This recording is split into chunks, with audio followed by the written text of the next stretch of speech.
बिस्मिल्लाहिर्रहमानिर्रहीम। अस्सलाम वालेकुम। क्या हाल चाल है आप सबके। उम्मीद है सब खुश और मगन होंगे।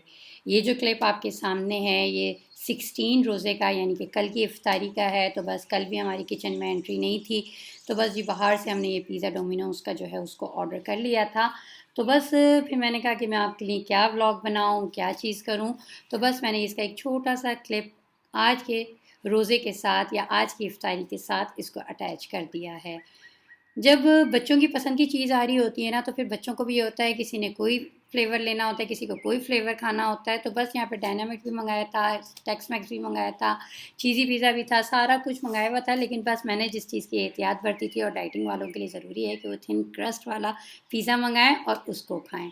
क्योंकि होता क्या है कि पिज़्ज़ा की ब्रेड इतनी मोटी होती है ना, अगर आप उसको खा रहे हैं और साथ में अगर आप पानी भी पी रहे हैं, क्योंकि इस वक्त आपने पानी भी पीना है, इफ्तार का टाइम है, तो फिर ऐसा होता है कि वो ईस्ट जो होता है ना आपकी बॉडी में जाके वो फूलना शुरू हो जाता है। ये मेरा अपना फ़लसफ़ा है। तो बस कोशिश कीजिएगा कि थिन क्रस्ट पिज़्ज़ा मंगा लें और खा लें, क्योंकि खाना तो है और क्योंकि मज़ा भी इसमें बहुत आ रहा होता है। तो बस जी यहाँ पर हम अपना ये इफ्तार किया हमने, और उसके बाद समझें कि एक तरीके से फ़ौरन से ही प्याज का सा शुरू हो गया, क्योंकि पिज़्ज़ा के बाद प्याज बहुत लगती है। कि अगर कभी आप लोगों ने भी खाना है तो इफ्तार के वक्त में खाइएगा, कभी इसको सहरी के टाइम पे मत खाइए। चलें जी, अब हम आ जाते हैं आज की इफ्तारी की तरफ, यानी कि 17 रोज़े की इफ्तारी है ये। यहाँ पर आज जो है मैं फलियाँ बना रही हूँ, क्योंकि वही बात है, बहुत ज़्यादा एक तरीके से बदपरहेज़ी कर ली, या कह लें कि इस तरीके की चीज़ें खाई कि जिसकी वजह से जो है थोड़ा सा वेट जो है आपको लगेगा कि बढ़ना शुरू हो गया। तो थोड़ी सी हम यहाँ पे सब्ज़ी भी बना लेंगे, क्योंकि आज के इफ्तार में थोड़े से फ्राइड आइटम्स भी हैं। क्योंकि अभी तक आप देखें तो मैंने बहुत कम फ्राइड आइटम्स बनाए, और उसकी वजह यही रही है कि बनेंगे तो खाई भी जा रहे होंगे। बच्चों को तो खैर इतने नहीं पसंद होते फ्राइड आइटम्स, लेकिन हाँ बड़ों के साथ ये होता है कि चलो एक ही पकौड़ा खा लें, लेकिन वो एक ही पकौड़ा जो होता है ना, वो पूरा ऑयल आपके अंदर डाल देता है। ठीक है, तो यहाँ पे मैंने फलियाँ काट ली हैं, साथ ही यहाँ पे एक पैन में मैंने टमाटो पेस्ट जो था वो डाला है तेल गरम करने के बाद, और ये फ्राइड अनियन जो मैंने करके रखी हुई थी वो डाल दी। जब ये चीज़ें आपकी बनी हुई होती हैं, पीछे से काम हुआ होता है, तो काम करना बेतहाशा आसान हो जाता है। ठीक है, अब यहाँ पे मैंने थोड़ी सी मिर्चें डाली, नमक डाली। इसकी कंप्लीट रेसिपी आपको मेरी जो डाइट प्लान की जर्नी है उसमें मिल जाएगी। ठीक है, बस जी अब यहाँ पर मैंने ये जो फलियाँ कट करके रखी थी ये मैंने इसमें डाल दी। आज इफ्तारी में मैंने जो एक स्पेशल डिश बनाई, या कह लें जो मुझे बहुत पसंद रही, जिसकी वजह से आज मैं थोड़ी सी ऑयली चीज़ भी खाऊंगी, और वो स्पेशल भी कह सकते हैं आप, मेरे लिए है, लेकिन हाँ हर किसी के लिए नहीं होगी, हो सकता है बहुत लोगों को पसंद भी ना आए। लेकिन ट्राई कीजिएगा तो आपको पसंद आएगी ज़रूर, एक दफ़ा ज़रूर ट्राई कीजिएगा। ठीक है, तो ये इसकी भी बड़ी कहानी है, वो कहानी भी मैं आपको साथ साथ सुनाती चली जाऊँगी। यहाँ पर मैं बना रही हूँ वाइट सॉस, क्योंकि स्टफ़ शेल जो हैं वो मैंने यहाँ पे बनाने हैं, वाइट सॉस में आपकी कर रही हूँ। तो बच्चों को बहुत पसंद है, और यकीनन आप भी ट्राई करेंगे तो आपको भी बहुत पसंद आएंगे। तो इसके लिए यहाँ पर मैं अब जो है लहसुन के जो जवे होते हैं या उसकी कलियाँ होती हैं, उनको मैं बारीक बारीक से यहाँ पे कट कर रही हूँ। आप चाहें तो पिसा हुआ लहसुन भी इस्तेमाल कर सकते हैं, लेकिन बस फ्रेश की बात अलग होती है। या ये कह लें कि दिमाग में इस वक्त बस ये था कि फ़्रेश कट करके डालना है, तो इसलिए मैंने फ़्रेश कर लिया। लेकिन आप फ्रीज़ हुआ या फ्रिज में रखा हुआ भी इस्तेमाल कर सकते हैं। ठीक है, अच्छा जी, यहाँ पे हमारी फलियाँ तकरीबन जो हैं वो तैयार हो चुकी हैं। बस जी इसको अब मैं, देखें आप तोड़ के देख लीजिएगा कि अगर ये सॉफ्ट हो गई हैं तो इट मीन्स कि ये तैयार है। ठीक है, अब उसको मैंने साइड पे कर दिया। अब यहाँ पर हम वाइट सॉस बना लेते हैं। वाइट सॉस बनाने के लिए सबसे पहले हमने इधर मक्खन डाला है। ठीक है, मक्खन पूरी तरीके से जब मेल्ट हो जाएगा तो उसमें थोड़ा सा मैंने ऑयल डाला था, शायद उसका क्लिप इसमें नज़र नहीं आया है, तो ऑयल ज़रूर डाल लीजिएगा, ऐसा ना हो कि मक्खन जो है हमारा जल जाए। साथ ही यहाँ पर मैंने जो गार्लिक काट के रखा हुआ है वो भी मैंने इसके अंदर डाल दिया, और जब प्यारी प्यारी सी इसमें स्मेल आने लग जाए तो हम इसके अंदर 2 टेबल स्पून भर के मैदे के डाल दिया हमने इसमें। ठीक है, बस इसको हमने अच्छी तरीके से चमचे को चलाते रहना है, और इस सूरत हाल में होने पर हम इसके अंदर दूध डाल देंगे। वाइट सॉस बनाना बहुत आसान है, इसको तो आराम से आप बना के 3-4 दिन के लिए फ्रिज में भी रख सकते हैं। ठीक है, बस ये यहाँ पर मैं नमक के तौर पर चिकन क्यूब्स डाल रही हूँ, आप चाहें तो नमक डाल सकते हैं। ठीक है, और साथ ही यहाँ पर जो चीज़ें जाएंगी उसमें काली मिर्च का पाउडर थोड़ा सा डाल दीजिएगा, हाफ़ टी स्पून 1 टीस्पून जितना भी सॉस के हिसाब से। ऑरिगानो मैं यहाँ पर इसमें डाल रही हूँ, वो डाल दीजिएगा। कुटी लाल मिर्चें वो भी अपने हिसाब से, अगर आप बहुत चिल्ली फ्लेवर चाहते हैं तो फिर ज़्यादा सा डाल लीजिएगा, यहाँ मैंने नॉर्मल डाला है हाफ़ टी स्पून। ठीक है, और वैसे भी ये काफ़ी मोटी मोटी सी मिर्च है तो कम मिर्चें वाली होगी है। ठीक है, बस ये चीज़ें हमने इसमें डाली, इसको अच्छी तरीके से मिक्स किया और हमारा ये वाइट सॉस तैयार हो गया। थोड़ा सा पतला रख के आप उसे साइड पे कर दीजिएगा, बाद में गाढ़ा खुद हो जाएगा ये। ठीक है, चलिए जी, यहाँ पर मैं अंडे भी उबालने रख रही हूँ। ठीक है, तो बस ये यहाँ पर इसको मैंने बॉयलर में रख दिया है।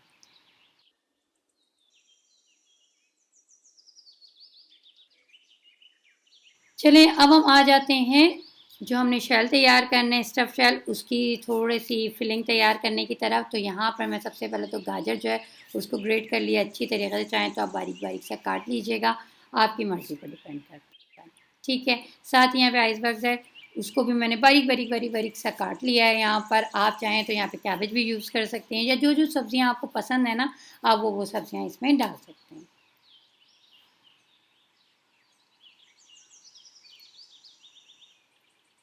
अब यहाँ पर ये मैंने चिकन जो है उबाल के रख ली थी, और बस उबालने के लिए आपने ज़्यादा कुछ नहीं करना है, थोड़ा सा सिरका डालिएगा, थोड़ा सा नमक और थोड़ी सी काली मिर्च डालकर इसको उबाल लीजिएगा। चाहें तो बड़े बड़े पीसेस उबाल लीजिएगा, चाहें तो छोटे छोटे से क्यूब्स करके उबाल लीजिएगा, जैसे आपकी मर्ज़ी। और फिर इसके बाद छोटे छोटे से, या चाहें तो आप इसको छुरी से काट लीजिएगा, चाहें तो हाथ की मदद से कर लीजिएगा, बस आपने छोटे छोटे से पीस करने हैं। ठीक है, बस ये कटने के बाद ये भी हमने सब्जियों में मिक्स कर दिया।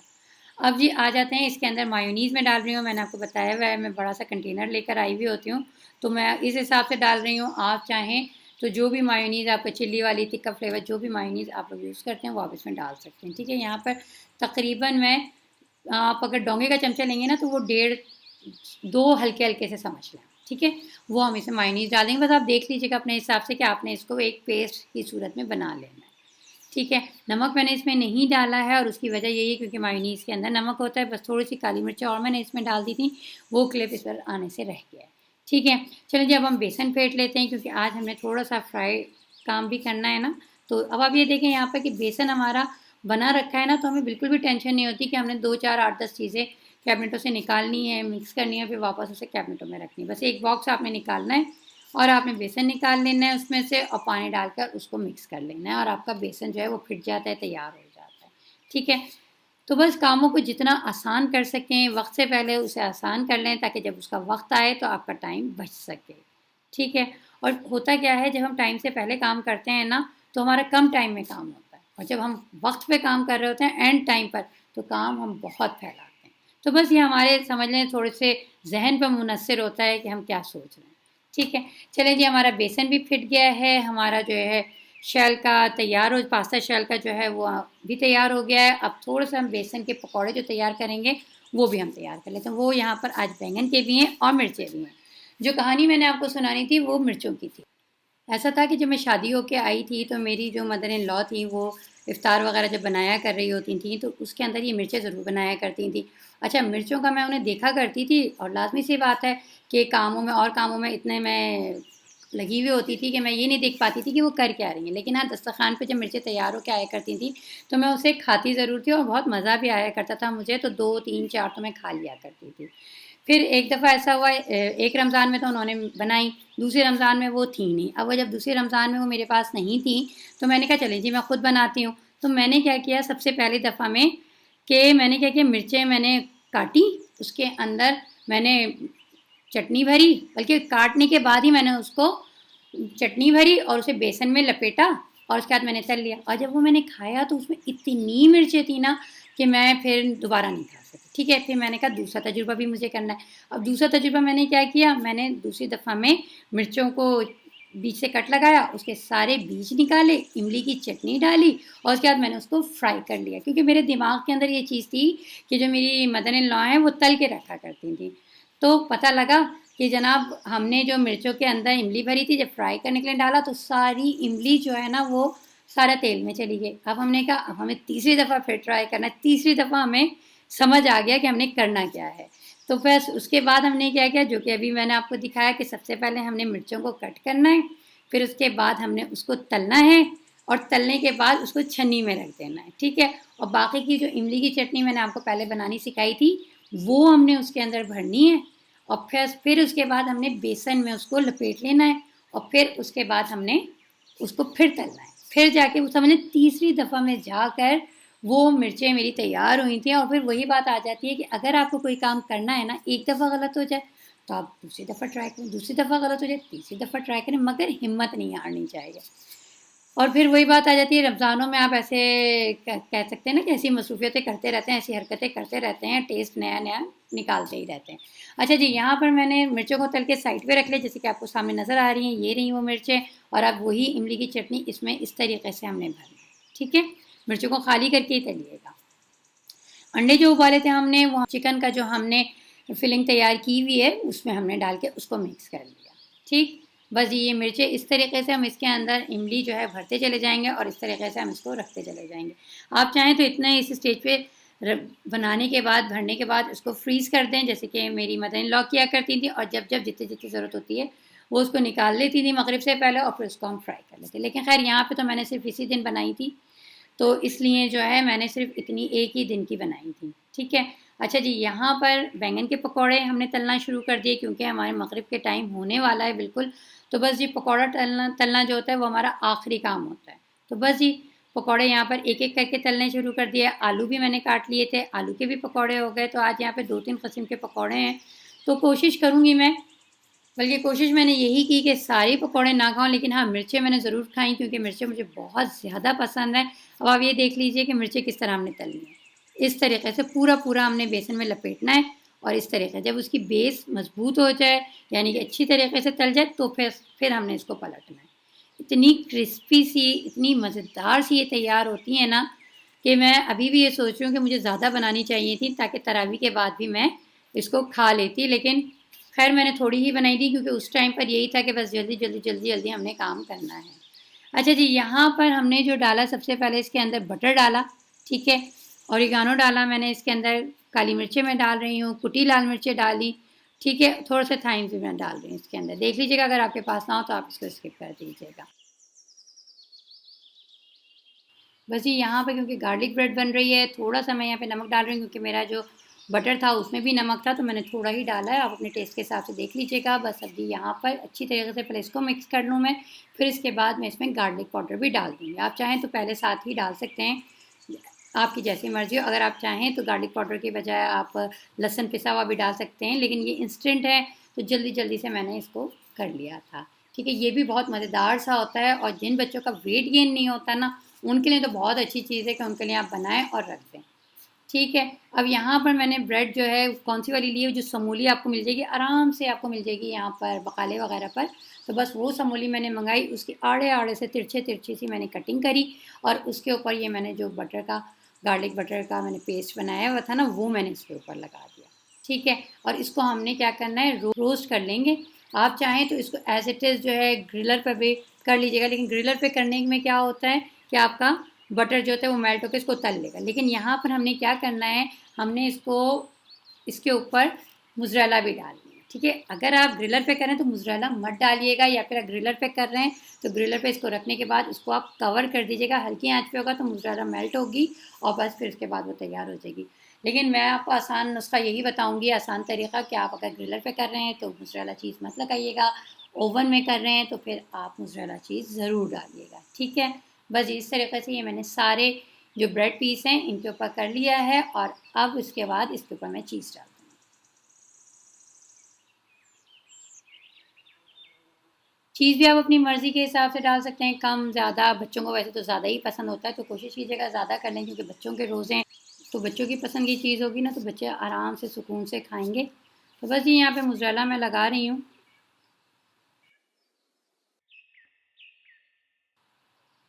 अब यहाँ पर इसके ऊपर से मैं थोड़े से जो है ना ऑरिगानो डाल रही हूँ, ठीक है। आप अपने हिसाब से देख लीजिएगा, पसंद ना हो तो मत डालिएगा, ठीक है। और फिर उसको मैंने रख दिया ओवन में। अब यहाँ पर हम जो पास्ता शैल हम बना रहे हैं वाइट सॉस का वाला, तो उसको मैं तैयारी कर रही हूँ। तो सबसे पहले मैंने क्या किया कि वाइट सॉस लिया और उसको मैंने बेस में लगा दिया, ठीक है। अब हम ये जो शैल है ना हमारे, इसको फिल कर देंगे। ये जो हमने फिलिंग बनाई है ना चिकन की और वेजिटेबल की, तो बस इससे हमने इसको फिल कर लेना इस तरीके से। नए नए तरीके से बच्चों के लिए अगर आप कुछ बनाते हैं ना तो बच्चों को भी ऐसा लगता है कि उनके लिए एहतमाम हो रहा है, और फिर रोज़े की वजह से उन्हें भूख भी बहुत लगी हुई होती है और उनकी पसंद का खाना हो तो वो भरपूर तरीके से खाते हैं। क्योंकि अब आधा रमज़ान तो हमारा गुजर चुका है और आधे रमज़ान में जितनी भी समझ लें हमारे अंदर स्टोर हुई हुई एनर्जी थी ना, वो सब ड्रेन हो चुकी होती है।